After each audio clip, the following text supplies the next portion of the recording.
예레미야 28장 1절로 11절 말씀 구약성경 1095면 교독하시고 마지막 11절은 함께 읽겠습니다. 그해 곧 유다왕 시드기야가 다스리기 시작한 지 4년 다섯째 달 기브온 아술의 아들 선지자 하나냐가 여호와의 성전에서 제사장들과 모든 백성이 보는 앞에서 내게 말하여 이르되 만군의 여호와 이스라엘의 하나님이 이같이 말씀하시기를 내가 바벨론의 왕의 공회를 꺾었느니라. 내가 바벨론의 왕 느부갓네살이 이 곳에서 빼앗아 바벨론으로 옮겨간 여호와의 성전 모든 기구를 2년 안에 다시 이곳으로 되돌려 오리라. 내가 또 유다의 왕 여호와의 아들 여호와 바벨론과 한다 모든 곳을 다시 이곳으로 되돌려 이는 내가 바벨론의 왕의 공회를 꺾을 것이다. 여호와의 말씀이다 하시나.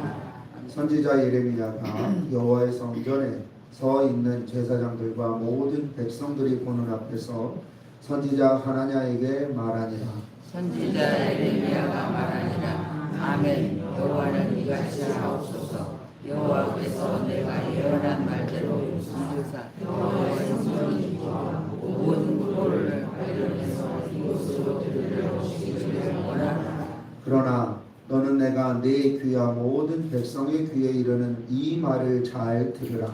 나와 너 이전의 선지자들이 예로부터 많은 강과 전쟁과 재앙의 전염병을 예언하였느니라. 평화를 예언하는 선지자는 그 예언자의 말이 응한 후에야 그가 진실로 여호와께서 보내신 선지자로 인정받게 되리라. 선지자 하나냐가 선지자 예레미야의 목에서 멍에를 빼앗아 모든 백성 앞에서 하나냐가 말하여 이르되 여호와께서 이와 같이 말씀하시니라. 내가 2년 안에 모든 민족의 목에서 바벨론의 왕 느부갓네살의 멍에를 이와 같이 꺾어 버리리라 하셨느니라 하니 선지자 예레미야가 자기의 길을 가니라. 아멘. 2023년 3월 달에 넷플릭스에서 나는 신이다 라는 제목으로 8부작 다큐멘터리가 공개됐습니다. 혹시 보셨나요? 네, 보신 분도 있을 거예요.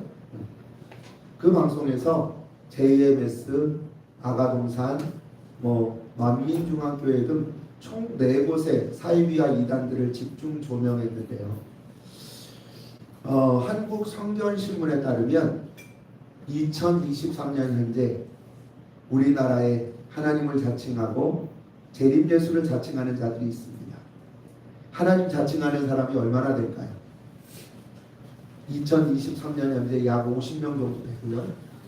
재림예수가 약 한 20명 정도나 된다고 합니다. 많죠? 우리나라에만 지금 삼위일체 하나님이요 100명 가까이 있는 거예요.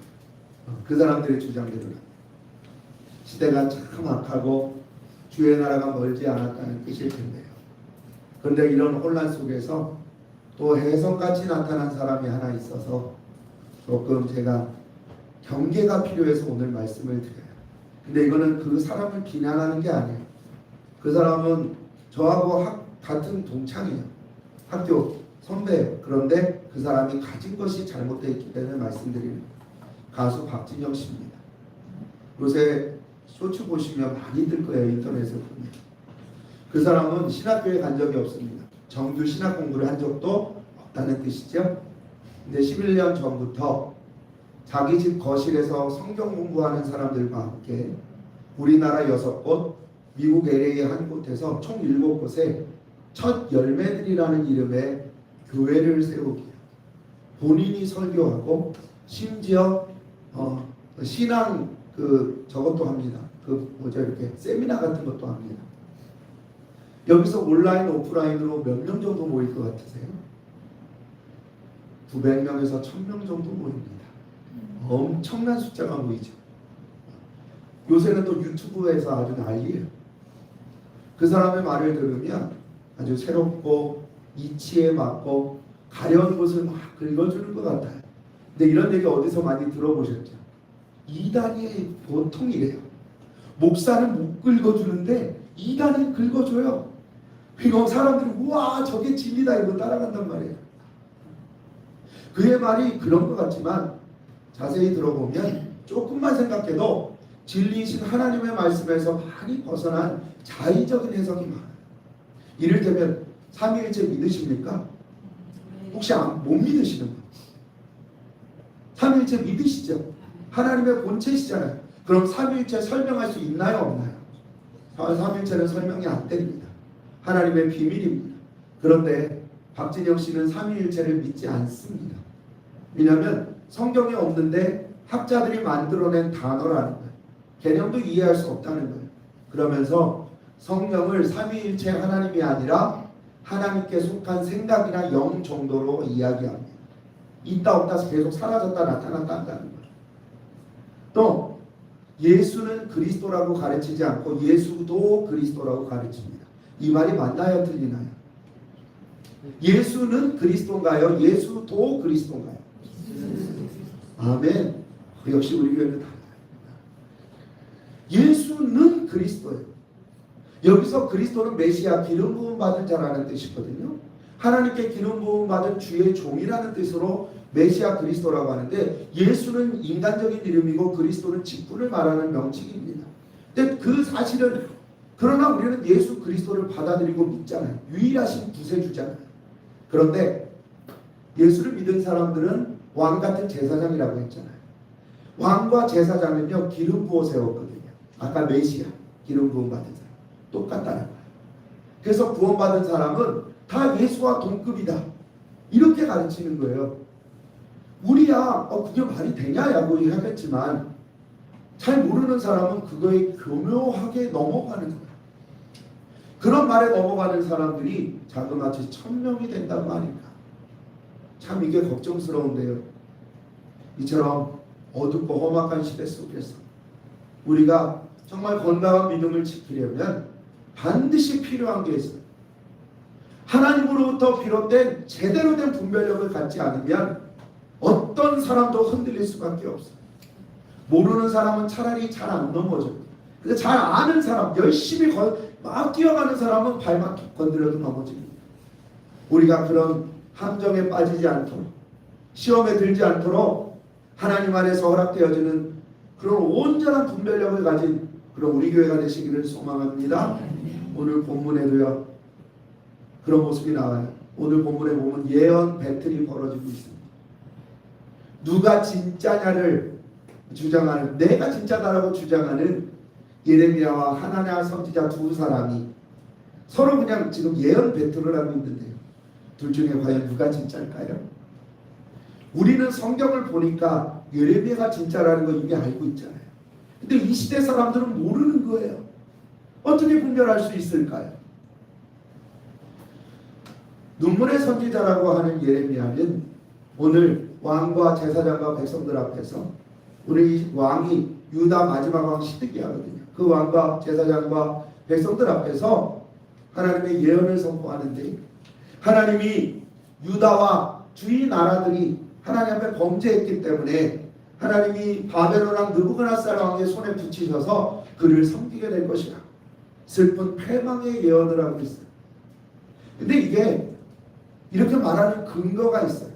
앞선 25장에 보면 하나님이 이 남유다가 하나님 앞에 계속 불순종하고 우상숭배의 죄를 반복하다 보니까 하나님은 그들을 징계하사 이 바벨론 느부갓네살 왕의 손에 맡기셔서 70년 동안 그들을 섬기게 할 것이라고 이미 예언의 말씀을 주셨거든요. 그 말씀 받은 말씀을 지금 선포하고 있는 건데 심지어 하나님은 27장 2절에 보면 예레미야에게 줄과 멍에를 만들어서 목에 걸고 하라는 거예요. 여기 목이 이렇게 매려서 질질질질 끌려가는 모습을 눈으로 보여주면서 너희 망한다. 바벨론에게 망한다. 70년을 그들을 섬긴다. 지금 이 슬픈 예언을 대언하라는 거예요. 이거 맞아 죽을 일이잖아요.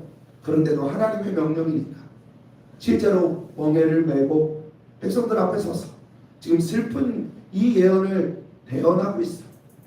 하물며 그런데 이제 하나님은요 정반대의 예언을 합니다. 무슨 소리냐?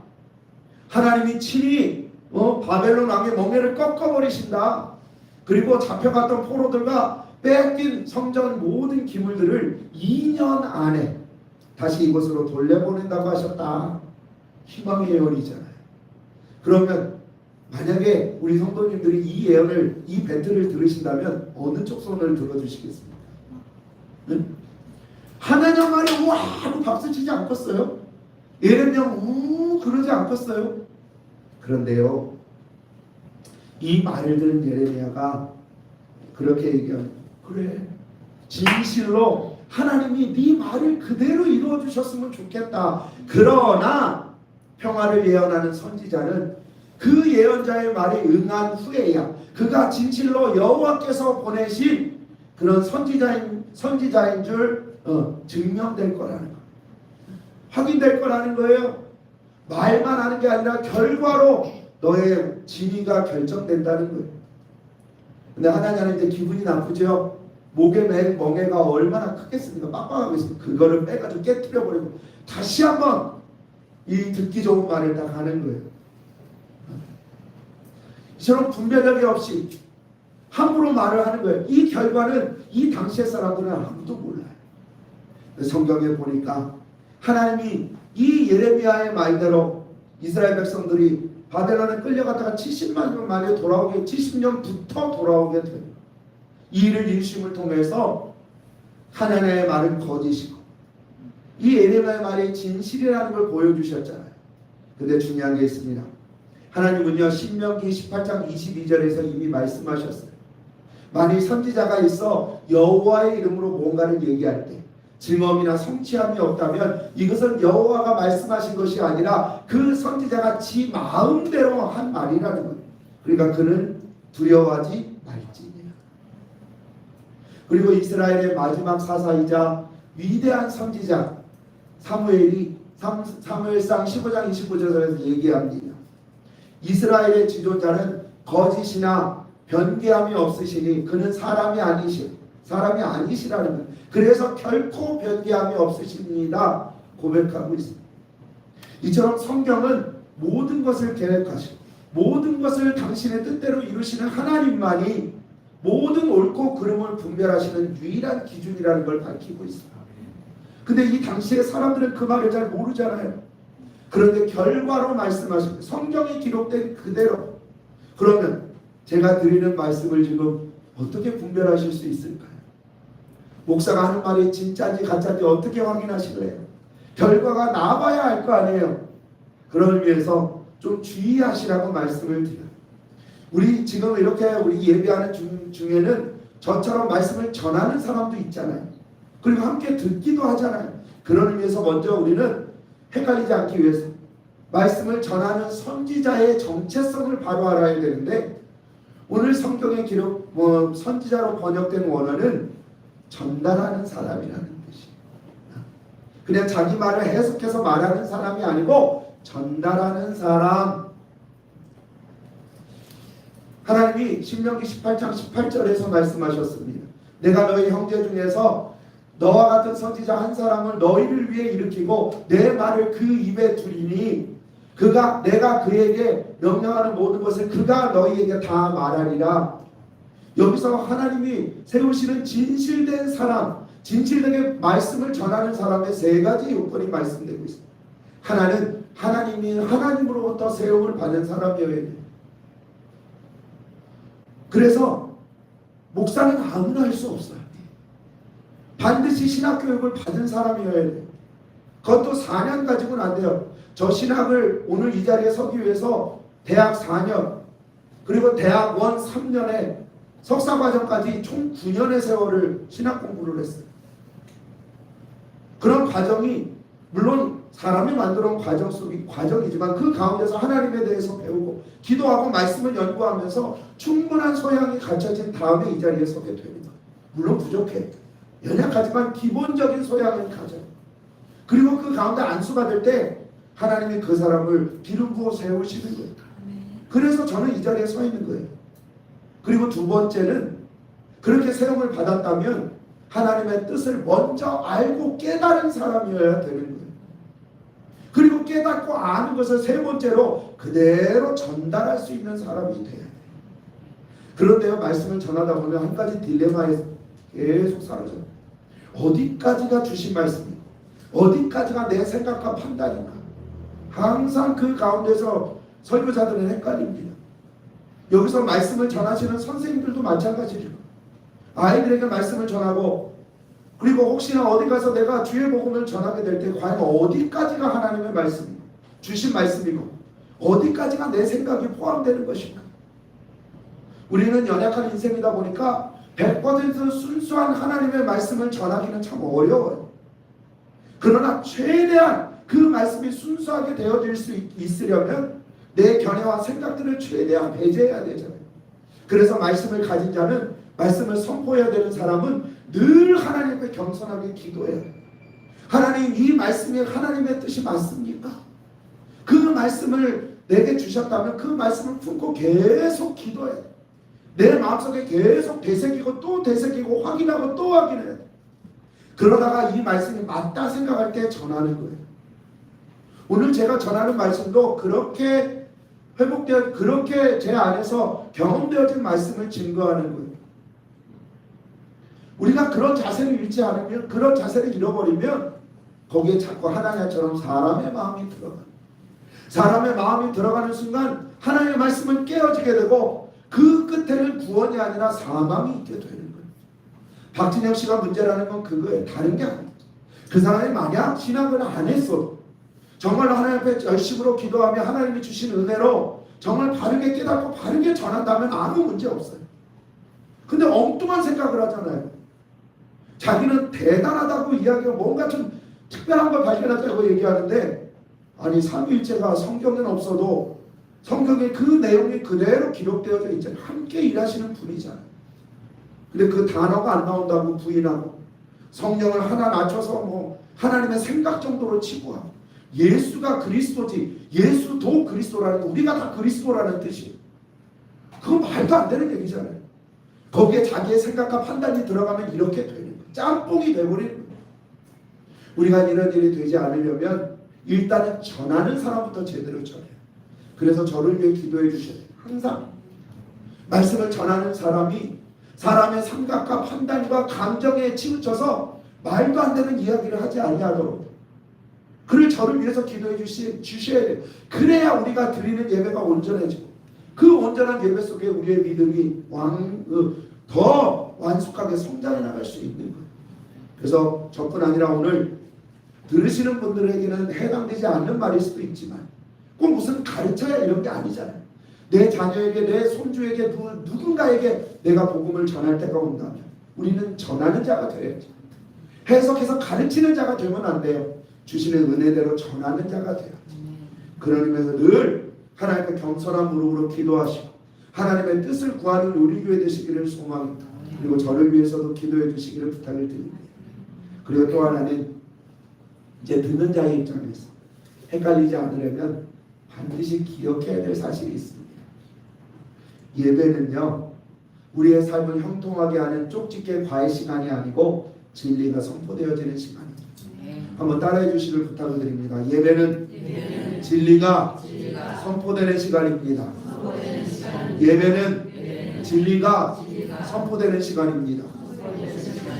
아멘. 물론 이 속에서 내 삶, 내 곤고한 삶에 형통할 수 있는 지혜를 얻을 수도 있어요. 근데 그거에 치우치다 보면 그 예배 시간은 망치게 돼. 내가 듣고 싶은 말만 듣게 돼. 복 받으라는 말만 듣지. 제가 언제 복 받으라고 하나요?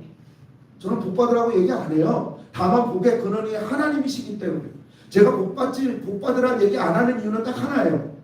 복의 근원이신 하나님이 이미 우리와 함께 계시는데 거기서 더 이상 받을 복이 뭐가 있냐?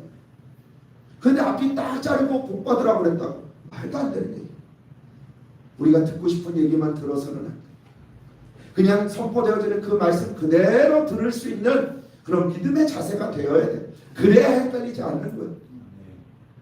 오늘 말씀드렸던 이 두 사람 중에 사람들을 기쁘게 하는 건 하나님의 말이 얼마나 좋아요. 그런데 당시 그럴 수밖에 없는 게 이미 바벨론은 초강대국이었고 그리고 이스라엘은 완전히 망한 거나 다름이 없었어요. 그런데 망한 거는 알겠는데 그래도 2년 뒤에는 회복된다고 하니까 정말 희망이 되잖아요. 당시 이스라엘의 상황을 좀 말씀을 드리면 요시야 왕이 있었죠. 요시야가 성전개혁을 이뤄낸 사람이잖아요. 요시야 왕 다음에 여호와 하스라는 사람이 왕이 됩니다. 네 번째 아들입니다. 이 사람이 유다에서 3개월을 다스립니다. 그러다가 이집트에 져서 끌려가서 거기서 죽습니다. 그렇게 안 해도 되긴 해. 아니 또 이 꾸며야 되잖아요. 이집트에 끌려갔어요. 그러면 어떻게 할까요? 이제 이집트가 정치를 하겠죠. 그래서 이집트에 의해서 여호야김이라는 사람이 세워집니다. 이 사람은 11년을 다스려요. 그러다가 이번에는 바벨론에 함락돼서 거기로 끌려가는데 쇠사슬을 메고 아주 불쌍한 모습으로 끌려갑니다. 이때가 이미 망한 거예요. 바벨론이. 그리고 나서 이제 바벨론이 차지했으니까 석정왕을 세우겠죠. 그 다음이 여호야김입니다. 김하고 김이어서 제가 그래서 헷갈려서 쓴 거예요. 여호야김인데 이 사람 불과 100일을 다스립니다. 석 달 열흘을 다스리고 나서 바벨론으로 끌려갑니다. 이때 성전기물 모든 보물 다 빼앗깁니다. 그래서 돌아오게 하겠다는 게 2년 뒤에 2년 안에 회복시키겠다는 게 이거예요. 성전 기물 다 뺏기, 성전 보물, 왕궁 보물 다 뺏겨서 완전히 아예 거지가 됐어요. 싹 수탈해 갔어요. 그리고 나서 이제 여호야긴 끝나고 나서 이제 바벨론에 세운 마지막 유다 왕이 시드기야. 지금 요 왕의 시대가 된 거예요. 그럼 지금 이스라엘에 희망이 있나요, 없나요? 이스라엘의 남유다가 다시 살아날 희망이 없죠. 이미 끝났어요. 그런데 2년 안에 회복시켜준다고 하니까 그게 또 하나님의 말씀이라고 하니까 가슴 벅차고 듣기 좋은 달콤한 말일 거예요. 근데 예레미야는 어때요? 야, 개뿔기네 다 망해. 완전히 망해.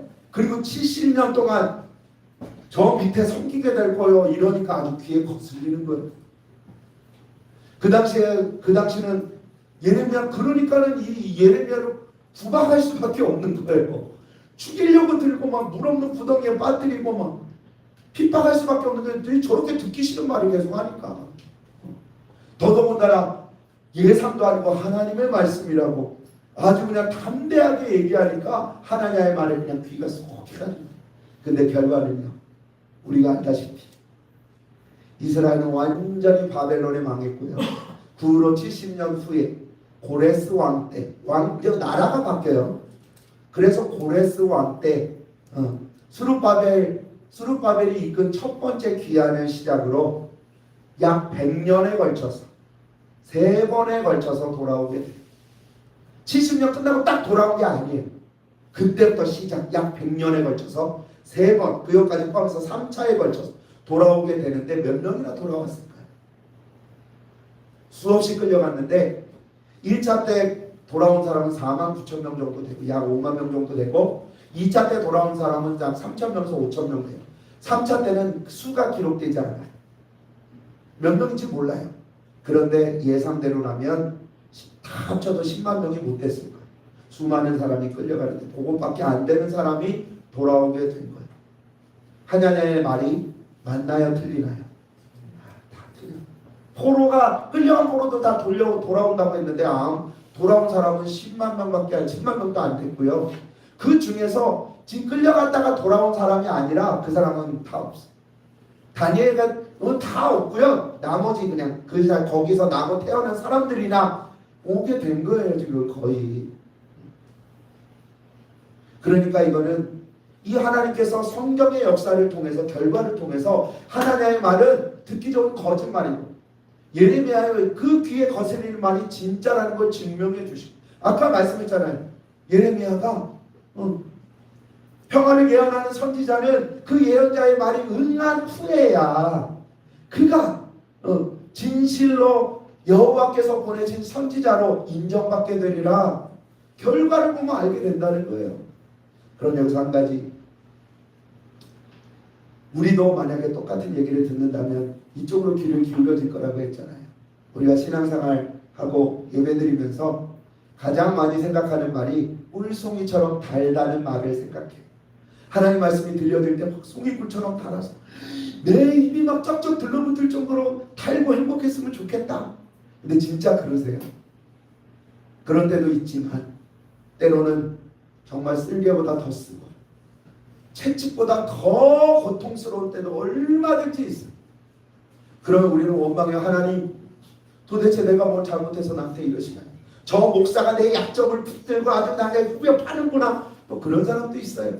그런데요, 하나님은 그렇게 하실지라도 중요한 것은 그 아프고 쓰린 과정을 믿음으로 잘 통과하고 믿음으로 순종하고 지나가면 그 마지막에는 반드시 송이꿀보다 더 단 회복과 구원의 은혜가 기다리고 있다는 거예요.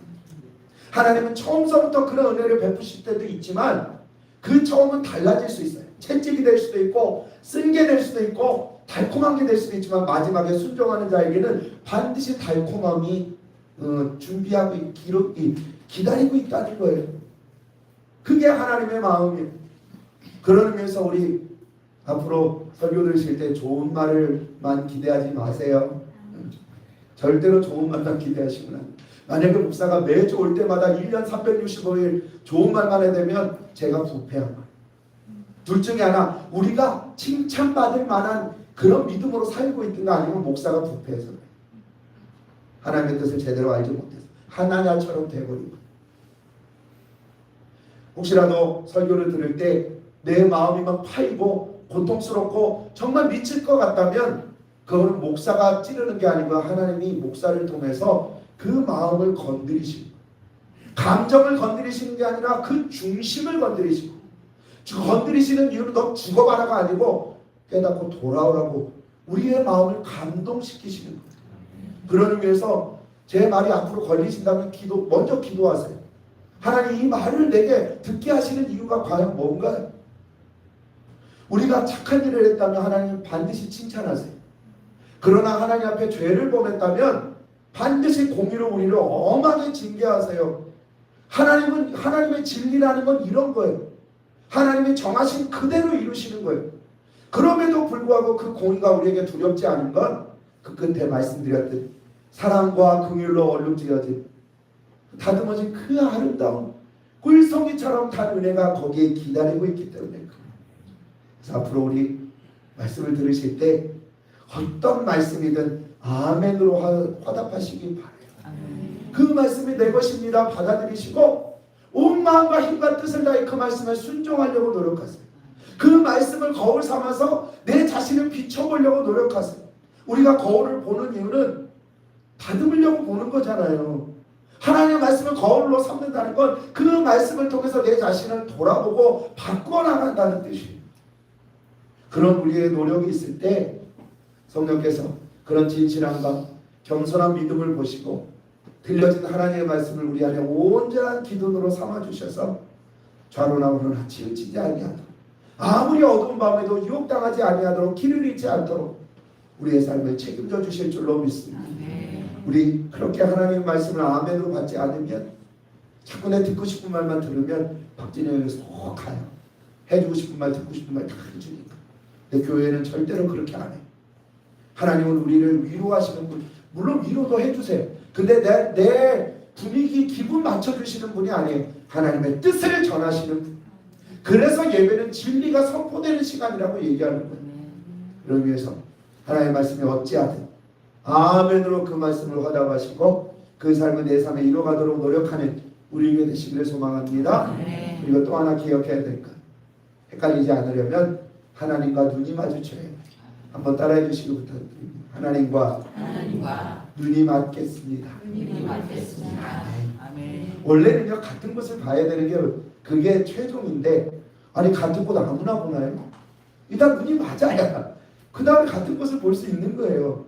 첫 번째 눈이 맞는 과정부터 우리가 지금 어긋나 있는 거예요. 오늘 두 사람이 서로 자기가 옳다고 주장하지만 이 배틀하는 사람들이 서로 시선이 달라요. 오늘 에레미야는 정말 숱한 고난과 어려움을 당했어요. 그럼에도 불구하고 흔들리지 않을 수 있었던 이유는 하나님의 말씀을 대언하는 사람답게 늘 말씀하시는 하나님께 자기의 시선이 집중되어 있었기 때문에 그래요. 우리가 너무 집중하면 옆에서 뭐 건드려도 그 느끼지도 못하잖아요. 그런 것처럼 하나님께만 집중하고 있으니까 아무리 그를 고난을 주고 핍박해도 그게 아무런 문제가 되지 않는 거예요. 그런데 하나님은요, 하나님께 시선을 둔 게 아니라 거기에 모여있는 시드기야와 제사장들과 이 백성들에게 눈이 맞춰지는 거예요. 그들의 눈을 보니까 너무 간절해요. 야, 저들이 행복하게 해주는 말을 해줘야 되겠다. 그래서 하나님의 입을 하나님의 말씀이라고 지금 거기에 덧붙여가지고 자기 얘기를 하고 있는 거예요. 하나님이 너희를 구원해 주신데 저 방장 저 멍에를 꺾어버리고 하나님 너희를 구원해 주신데 얼마나 담대하게 그냥 이 목에 건 게 빡빡하잖아요. 사실은 빼기가 쉽지 않잖아요. 그거를 빼앗아서 깎아버리고 그럴 정도로 그거는요 하나님을 두려워하는 게 아니라 눈앞에 있는 사람들을 두려워하는 거예요.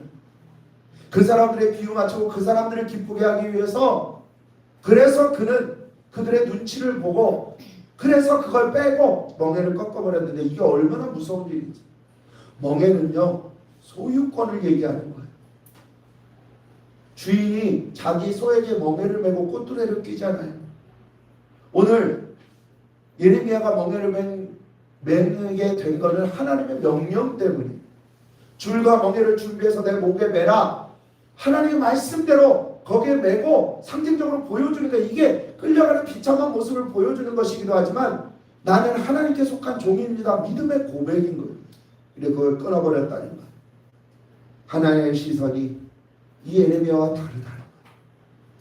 예레미야는 오직 하나님만 바라보고 있었다면 하나님은 사람들을 바라보고 그들의 마음을 대변해 준 사람. 전혀 가는 길이 달라요. 그래서 오늘 11절 마지막에 보면 예레미야가 자기가 갈 길에 간다고 그랬잖아요. 이게 길을 나섰다는 의미도 되지만 서로의 길이 다르다는 뜻이 돼요. 보는 게 다르니까. 또 하나님은 그런 담대함을 가지고요. 하나님의 이름을 빙자해서 얘기하지만 듣고 싶은 말, 달콤한 말을 해주잖아요. 그것도 아주 자신 있게 2년 안에 이루어진다고 호언장담하잖아요. 그런데 그 당시에는 사람들에게 박수 받았을지 몰라요. 결국 성경에서는 그게 아니라는 게 드러나죠. 세월이 지나더라 거짓은 반드시 드러납니다. 아멘. 하나님께 속했는지 속하지 아니하는지 반드시 드러나요. 저도 마찬가지. 제가 여기서 아무리 외쳐도요. 그게 진실인지 거짓인지는 성도님들의 삶을 통해 드러나게 됩니다. 그 말씀대로 순종했더니 하나님의 뜻이 이루어지면 그럼 제가 옳은 말을 한 거잖아요. 근데 그런데 아무리 해도 안 되면 제가 거짓말한 거예요. 그래서 아까 저를 위해서 기도해달라고 한 거예요. 그리고 마찬가지로 우리도 하나님의 말씀에 대한 분별력을 가질 수 있도록 기도하셔야 돼요. 근데 이 분별력을 착각하시면 안 돼요. 옳고 그름을 판단하는 게 아니라 하나님의 말씀을 이해하고 받아들이는 거예요. 하나님의 말씀은 하나님의 말씀 들을 때 막 그거를 이해하고 그게 아니야. 하나님의 말씀 그냥 들려지고 믿어지는 거예요. 그런 하나님의 말씀이 들려질 때 내가 그 말씀을 우리가 알죠. 그 본능적으로 하나님의 말씀을 알아요. 이건 하나님의 뜻이고. 그럴 때 그냥 아무 거리낌 없이 아무 주저 없이 아멘하고 받아들일 수 있는 그런 분별력을 갖잖아요. 그래서 늘 기도하셔요.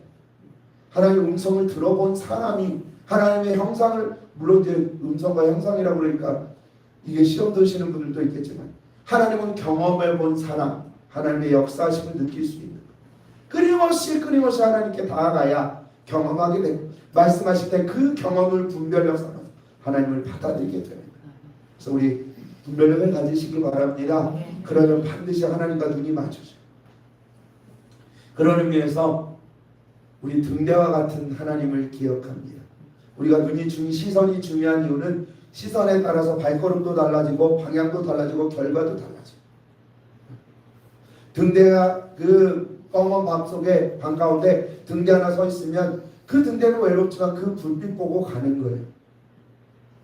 그 사방으로 찾다 보면 어느새 등대의 불빛이 내 눈과 마주칠 때가 있다. 아, 그럼 저기다라고 갈 수 있잖아. 우리도 마찬가지. 예레미야처럼 사방으로 하나님을 찾아야 돼. 내 길이 어두워지고 눈앞에 보이지 않을 때, 길을 잃어버린 것 같을 때, 마음속에 어둠이 찾아오고 자꾸 헷갈리고 유혹이 찾아올 때 딱 하나, 예레미야처럼 눈을 들어 하나님을 찾으세요. 어떻게 찾을 수 있냐면 하나님은 늘 우리를 주목하고 계시잖아요. 하나님과 눈이 마주치면 반짝반짝거려요. 내가 알아요. 아, 하나님이 여기 계시는 거예요. 그럼 거기에 가면 하나님과 같이 가면 같은 방향을 보고 갈 수 있는 거예요. 그러면 아무리 길을 잃어버렸더라도 하나님만 찾으면 그 길이 다시 회복되어지고 생명과 은혜의 길로 나아갈 수 있게 되는 줄로 믿습니다. 그런 이유는 하나님이 우리를 너무나 사랑하시기 때문에 이스라엘에게 끊임없이 말씀하시잖아요. 그들이 아무리 하나님 앞에 범죄하고 우상숭배하고 불순종의 죄를 져도 너희들 다 회개하고 돌아오기만 해. 내가 너희를 받아줄게. 그런 하나님의 마음은 무엇으로도 변할 수 없는 헤세기의 사랑, 참고 기다리시는 인내, 그리고 그 공의마저 꺾어버리는 긍휼의 은혜. 그렇게 하나님은 우리를 이제나 저제나 기다리고 계세요. 늦어도 괜찮아. 그러나 지금 깨달았다면 바로 돌아와라. 어디를 갔든 얼마나 갔든 내가 너를 반드시 받아줄 거야. 탕자를 통해서 우리에게 분명히 보여주시잖아요. 벗은 발로 우리를 향해 뛰어나오시는 주님. 그 주님과 먼저 눈을 맞추는 게 가장 최우선. 눈을 어떻게 맞출 수 있을까요? 간절히 찾으면 찾는다고 했어요. 하나님의 은혜를 구하세요. 내 눈앞에 보이지 않아도 하나님의 마음을 구하세요. 그럼 그 마음이 곧 우리의 방향이 돼요. 그 방향을 순종하다 보면, 그 마음에 순종하면 우리는 바른 길을 가게 되고 주님과 눈이 마주치게 되는 거예요. 그러면서 늘 간절함으로 하나님을 구하시기 바랍니다. 그리고 믿음으로 순종하세요. 그럼 우리는 절대로 헷갈릴 일이 없습니다. 헷갈릴 일이 없습니다. 지금은 황혼의 때입니다. 차라리 한 대낮이냐 한밤중은요 차라리 헷갈릴 게 별로 없어요.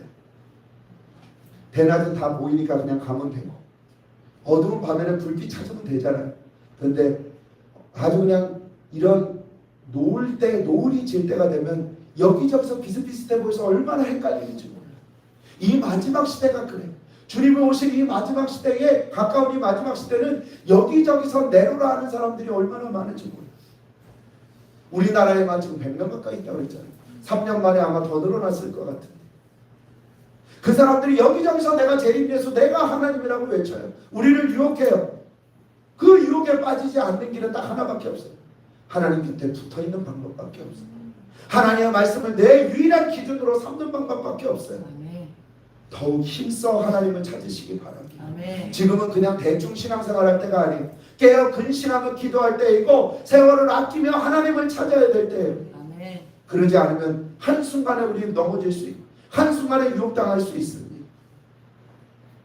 이 마지막 시대 오직 하나님의 말씀을 나의 분별력으로 삼고 하나님을 나의 길로 삼고 그렇게 믿음으로 나아가기를 힘씁시다.